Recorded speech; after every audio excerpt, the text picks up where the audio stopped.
Hi Aquarius! Kumusta po kayong lahat? Okay, so in Aquarius, maraming salamat po sa walang sawang pagsubaybay sa ating pong mga reading. And kung ikaw ay bago pa lang sa ating channel, mag-subscribe na po kayo. Then, i-click mo na rin yung ating notification bell para lagi kang updated sa ating mga bagong upload. So guys, sa mga interested pala sa ating private reading, nasa description box below lang po yung link ng Facebook o message nyo lang po ako. So by the way, tingnan natin ano ba yung mga possible na ganap sa inyo this week, Aquarius, Sun, Moon, Rising, and Venus sign. Okay. Aquarius.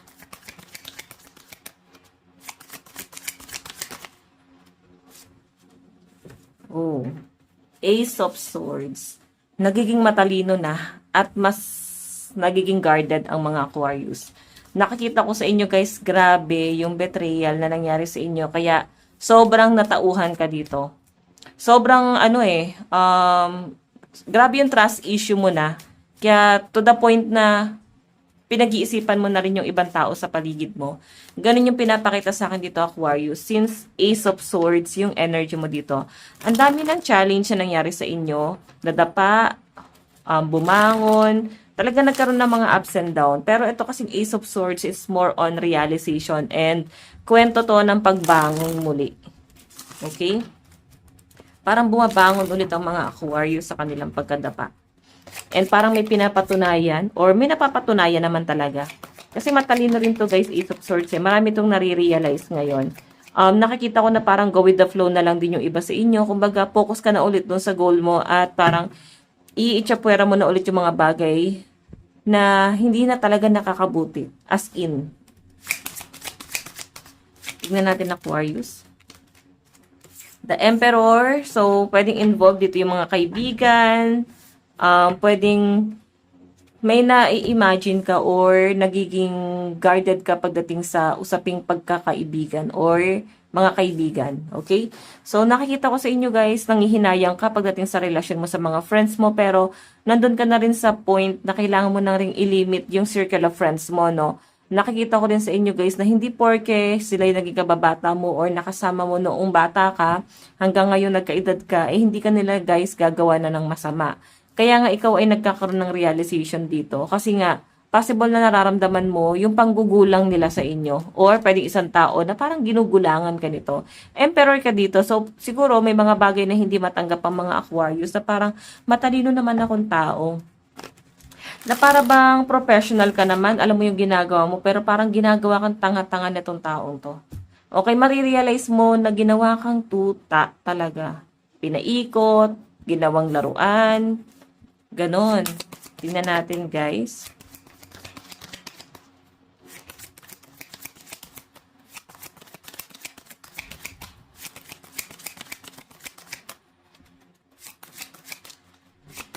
Aquarius. Meron tayong 9 of Pentacles. Okay, 9 of Pentacles, guys. Ito maganda to, stability to. Yan, tama yan. Ingatan mo ang inyong resources. Ingatan mo ang inyong kayamanan, ang inyong kaperahan. Dahil nga ikaw ay hitik sa bunga. Dahil ikaw ay merong maayos na pamumuhay. Kaya ikaw yung parang kang ginagatasan dito eh. Binabato-bato yung mga bunga mo. Okay, mararamdaman mo, ba't parang humihina ang inyong resources? Kasi nga, ikaw ay nakadikit sa mga taong ini-evil eye ka. Hindi ka aware dito, pwede isa sa mga circle of friends mo lang yan. Pwede madalas mo pang nakakasama, sila mismo yung nag-i-evil eye sa inyo. Parang dati ang ganda naman ng flow ng pera, maayos naman yung flow ng pera. Pero ngayon guys, parang ang hindi na, no? Parang may something na nangyari. Or nangyayari. So, mararamdaman mo yan, marirealize mo daw siya this week. Magkakaroon ka ng realization sa mga kaibigan mo. Tignan natin Aquarius. So, ang maganda rito guys, no, parang blessing in disguise din yung nangyari sa inyo kasi nag-focus ka na sa goal mo sa buhay. Again.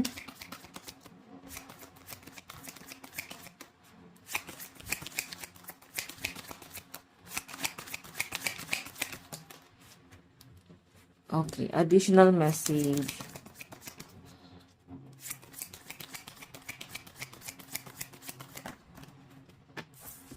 Meron tayong Three of Wands.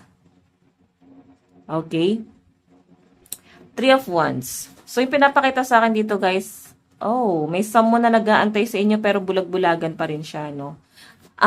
I think, sa love life mo to, meron dito isang taong mayroong lihim na pagmamahal sa inyo. Pwedeng sa circle of friends mo lang din or kakilala mo lang to, guys. Pwedeng acquaintance. Pero yung pinapakita kasi sa akin, guys, nagbubulag-bulagan siya sa nararamdaman niya. Pwedeng hindi niya maamin sa inyo kasi feeling niya gulo yung mangyayari pag inamin niya or sinabi niya sa inyo. Okay, kaya mangyari dito, guys, ay nagbubulag-bulagan siya, hindi niya inaamin, pero mararamdaman mo na may something special talaga. Mararamdaman mo na parang mahal ka nitong taong to or gusto ka nitong taong to. Yung treatment na ginagawa niya sa inyo, yung effort, mararamdaman mo yan. Five of Wands, oh. Okay? So, yung nakikita ko dito, guys, pinoprotektahan niya lang din yung image mo. Pinoprotektahan niya lang yung sarili niya din. Okay? Ayaw niya na maguluhan ka. Ayaw niya na parang ma-distract ka sa mga desisyon mo. Kasi ang dami na nangyayari sa inyo, guys. Eh. Ayaw niya nang makisabay pa doon. Yun po yung nakikita ko. So, by the way,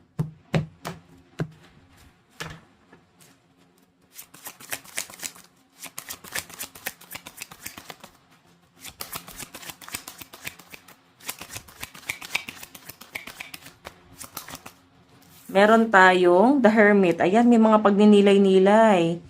So, ibig sabihin, lagi kang iniisip na tong taong to, hindi na rin talaga siya mapakali, lagi siyang excited na makita ka, makasama ka, makausap ka. Pero habang nangyayari yun, guys, nagiging komplikado lalo yung sitwasyon yung dalawa. Nasa hermit mode siya eh. Nag-iisip tong taong to. Tignan natin. Additional message.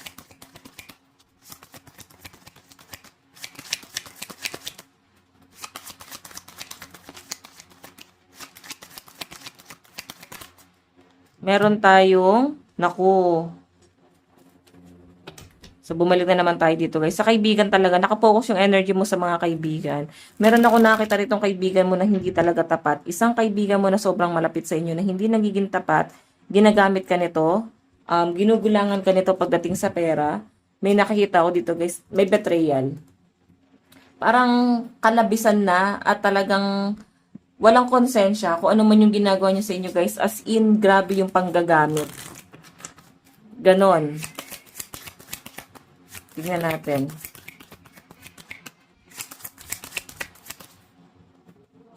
Meron tayong, 'di ba, magiging guarded ka dito. Sa totoo lang, tama to. Kasi pag pinutol mo na sa buhay mo tong taong to, magiging maganda na ulit yung flow ng pera. Kasi siya talaga yung negative sa inyo. Siya yung totoong negative energy sa inyo, guys. Babalik ka na ulit sa dati, guys. Kasi magpo-focus ka na sa goal mo sa buhay. Magpo-focus ka na sa mga bagay na dapat ginawa mo noon pa. Siya pala talaga yung malas. Pero hindi mo yan naramdaman. Advice. Meron tayong take inspired and action. So, ayan, guys. Diba? Magiging inspire ka daw this week para simulan yung mga bagay na gusto mong gawin na matagal na. Especially sa career, sa mga resources. Ayun ang nakikita ko sa inyo dyan. Okay, so, Aquarius, ito lang pong inyong reading. Maraming salamat. God bless and love you all. Bye-bye.